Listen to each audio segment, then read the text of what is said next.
وَلَقَدْ يَسَّرْنَا الْقُرْآنَ لِلذِّكْرِ فَهَلْ مِن مُّدَّكِرٍ۔ السلام علیکم ورحمۃ اللہ وبرکاتہ۔ الحمدللہ کفا وسلام علی عبادہ الذین اصطفیٰ، اما بعد۔ محترم ناظرین کرام، آسان درس قرآن کے اندر 7ویں پارے کا 11واں رکوع ہے، جس کے اندر 9 آیتیں ہیں۔ سورہ نام سورہ نمبر 6 کی 9 آیتیں ہیں، آیت نمبر 42 سے آیت نمبر 50 تک۔ اعوذ باللہ من الشیطان الرجیم، بسم اللہ الرحمن الرحیم۔ وَلَقَدْ أَرْسَلْنَا إِلَىٰ أُمَمٍ مِّن قَبْلِكَ فَأَخَذْنَاهُمْ بِالْبَأْسَاءِ وَالضَّرَّاءِ لَعَلَّهُمْ يَتَضَرَّعُونَ۔ اور یقیناً ہم نے آپ سے پہلے بہت سی امتوں کی طرف رسول بھیجے، پھر ان کے گناہوں کی وجہ سے ہم نے انہیں سختی اور تکلیف کے ساتھ پکڑا تاکہ وہ عاجزی اختیار کریں۔ فلولا اذ جاءهم باسنا تضرعوا ولكن قست قلوبهم وزين لهم الشيطان ما كانوا يعملون۔ پھر جب ان پر ہمارا عذاب آیا تو انہوں نے کیوں نہ عاجزی اختیار کی، مگر ان کے دل تو اور سخت ہو گئے، اور جو کام وہ کرتے تھے شیطان نے انہیں ان کے لیے مزین کر دیا۔ فلما نسوا ما ذکروا به فتحنا عليهم ابواب كل شيء حتى اذا فرحوا بما اوتوا اخذناهم بغتة فاذا هم مبلسون۔ پھر جب وہ اس نصیحت کو بھول گئے جو انہیں کی گئی تھی تو ہم نے ان پر ہر چیز کے دروازے کھول دیے، یہاں تک کہ جب وہ ان چیزوں پر اترانے لگے جو انہیں دی گئی تھی تو ہم نے انہیں اچانک پکڑ لیا، پھر وہ نا امید ہو کر رہ گئے۔ فقطع دابر القوم الذین ظلموا والحمد للہ رب العالمین۔ پھر ان لوگوں کی جڑ کاٹ دی گئی جنہوں نے ظلم کیا تھا، اور تمام تعریف اللہ ہی کے لیے ہے جو تمام جہانوں کا رب ہے۔ قل ارأیتم ان اخذ اللہ سمعکم وابصارکم وختم علی قلوبکم من الہ غیر اللہ یأتیکم بہ انظر کیف نصرف الآیات ثم ہم یصدفون۔ اے نبی صلی اللہ علیہ وسلم کہہ دیجئے، مجھے بتاؤ، اگر اللہ تمہارے کان اور تمہاری آنکھیں چھین لے اور تمہارے دلوں پر مہر لگا دے تو اللہ کے علاوہ اور کون ایسا معبود ہے جو تمہیں یہ نعمتیں دوبارہ لا دے؟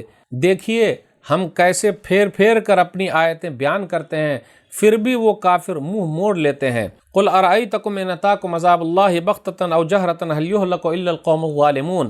کہہ دیجئے مجھے بتاؤ، اگر تم پر اچانک یا کھلم کھلا اللہ کا عذاب آ جائے تو کیا ظالم لوگوں کے سوا کوئی اور بھی ہلاک کیا جائے گا؟ وما نرسل المرسلین الا مبشرین ومنذرین فمن آمن واصلح فلا خوف علیہم ولا هم یحزنون۔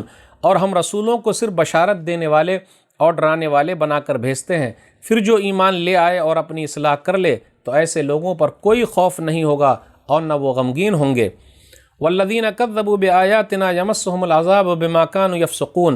اور جنہوں نے ہماری آیتوں کو جھٹلایا تو انہیں ضرور عذاب پہنچے گا، اس لیے کہ وہ نافرمانی کیا کرتے تھے۔ قل لا اقول لكم عندي خزائن الله ولا عالم الغیب ولا اقول لكم انی ملک ان اتبع الا ما یوحى الی قل هل يستوي الاعمى والبصیر افلا تتفکرون۔ کہہ دیجئے میں تم سے یہ نہیں کہتا کہ میرے پاس اللہ کے خزانے ہیں، اور نہ میں غیب جانتا ہوں، اور نہ میں تم سے یہ کہتا ہوں کہ بے شک میں فرشتہ ہوں، میں تو صرف اس وحی کی پیروی کرتا ہوں جو میری طرف بھیجی جاتی ہے۔ کہہ دیجئے کیا اندھا اور دیکھنے والا برابر ہو سکتے ہیں؟ کیا پھر تم غور و فکر نہیں کرتے؟ ناظرین اکرام، آسان درس قرآن کے اندر آج 7ویں پارے کا 11واں رکوع ہے، جس کے اندر 9 آیتیں ہیں، آیت نمبر 42 سے آیت نمبر 50 تک۔ آیت نمبر 42 اور 45 کے درمیان غور کیجئے۔ اللہ تعالیٰ قوم کو بدحالی کے ذریعے بھی آزماتا ہے اور اللہ تعالیٰ خوشحالی کے ذریعے بھی آزماتا ہے۔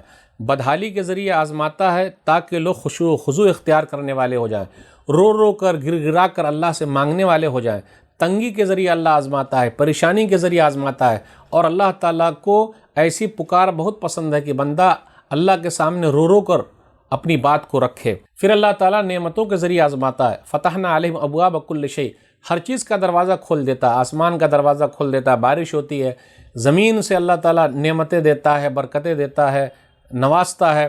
پھر آگے بیان کیا جا رہا ہے اچانک عذاب آ جاتا ہے، پھر وہ لوگ مایوس ہو جاتے ہیں۔ فقطع دابر القوم الذین ظلموا، جن لوگوں نے ظلم کیا ہے ان کی جڑیں کاٹ دی جاتی ہے، تو ظالم لوگوں کی جڑیں کاٹ دی جاتی ہے۔ ایک چیز غور کرنے کی بات ہے، بہت سارے لوگ ایسے ہیں کہ اللہ تعالیٰ نے ان کو مہلت دے رکھا جبکہ وہ لوگ ظالم ہیں، تو یہ مہلت استدراج کہا جاتا ہے اس کو، اللہ کا ایک قانون ہے ڈھیل دینا، لیکن جب اللہ پکڑتا ہے تو اللہ چھوڑتا نہیں۔ مسند احمد کی روایت ہے، جلد نمبر 4 صفحہ نمبر 145 حدیث نمبر 17311، حسن روایت ہے، عقبہ بن عامر رضی اللہ تعالیٰ عنہ کہتے ہیں نبی صلی اللہ علیہ وسلم نے فرمایا اذا رأيت الله يؤتي العبد من الدنيا على معاصيه ما يحب فإنما هو استدراج۔ ثم تلا رسول اللہ صلی اللہ علیہ وسلم فلما نسوا ما ذکروا به فتحنا عليهم ابواب كل شيء حتى اذا فرحوا بما اوتوا واخذناهم بغتة فاذا هم مبلسون۔ جب تم دیکھو کہ اللہ نافرمانیوں کے باوجود بھی کسی کو اس کی خواہشات کے مطابق دنیا دے رہا ہے تو یہ استدراج ہے، ڈھیل دینا ہے، پھر جب اللہ پکڑے گا تو اللہ چھوڑے گا نہیں۔ پھر آگے آیت نمبر 46 سے 49 کے درمیان ہے، اللہ تعالیٰ نے اپنی توحید کا تذکرہ کیا، کان، آنکھ، پھر اس کے بعد کہا اگر دل پر مہر لگا دے، کان آنکھ کو لے لے، دل پر مہر لگا دے، من الہ غیر اللہ یاتیکم بہ، کون ہے اللہ کے علاوہ جو یہ تمام چیزوں کو لے آئے؟ کوئی نہیں لا سکتا۔ پھر آگے بیان کیا جا رہا ہے ظالم کی ہلاکت پکی ہے، هل یہلک الا القوم الظالمون، آیت نمبر 47، ظالم قوم کی ہلاکت پکی ہے۔ پھر آگے یہ بیان کیا جا رہا ہے کہ رسولوں کا کام ڈرانا، خوشخبری دینا ہے۔ اس کے بعد نبی صلی اللہ علیہ وسلم کے بارے میں آپ کہہ دیجئے میرے پاس خزانہ نہیں ہے۔ پھر اسی طرح کہ ولا عالم الغیب، میں غیب بھی نہیں جانتا۔ پھر اسی طرح آپ کہیے میں فرشتہ بھی نہیں ہوں۔ ان اتبع الا ما یوحی الی، میری طرف جو وحی کی جاتی ہے میں صرف اس کی پیروی کرنے والا ہوں، اور کیا دیکھنے والا اور نہ دیکھنے والا برابر ہے؟ لوگ سوچتے کیوں نہیں؟ تو آج کے درس میں بس اتنا ہی۔ اللہ سے دعا ہے کہ اللہ تعالی ہم لوگ قرآن کریم کو پڑھنے، سمجھنے، عمل کرنے اور لوگوں تک پہنچانے کی توفیق دے، آمین۔ والسلام علیکم ورحمۃ اللہ وبرکاتہ۔ اور مزید ویڈیوز کو دیکھنے کے لیے آپ ہمارے YouTube چینل کو سبسکرائب کریں۔ فجزاکم اللہ خیرا۔